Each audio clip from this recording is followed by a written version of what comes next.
જો તમારા બાળકો જન્મજાતથી ખોટખાપણ હોય અથવા સરખું ચાલી ન શકતા હોય ને અને જે કોઈ મોટી ઉંમરના વડીલોને પેરાલિસિસ આવી ગયો હોય તેવા લોકો માટે કડોદરા વિસ્તારમાં એડવાન્સ થેરાપી ધરાવતું એકમાત્ર સેન્ટર એટલે અવંતિ ફિઝિયોથેરાપી સેન્ટર. ત્યાં બિપિન સરને છેલ્લા 15 વર્ષનો અનુભવ છે ફિઝિયોથેરાપીમાં. અહીંયા લોકો દૂર દૂરથી તેમના બાળકો અને વડીલો સારવાર કરવા માટે આવે છે.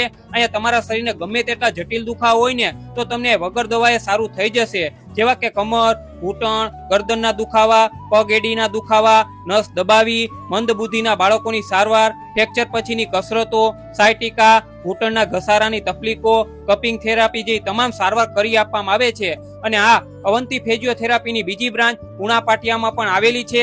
તમે ત્યાં પણ વિઝિટ કરી શકો છો. તો જો તમે આમાંથી કોઈ પણ તકલીફથી પીડાતા હોય ને તો વિડીયોમાં આપેલા એડ્રેસ ઉપર પહોંચી જાજો. અને જે લોકો આવા પ્રોબ્લેમથી પીડાતા હોય ને તેવા લોકોને વિડીયો શેર કરી એક સેવાનું કામ પણ કરી શકો છો મારા ભાઈઓ.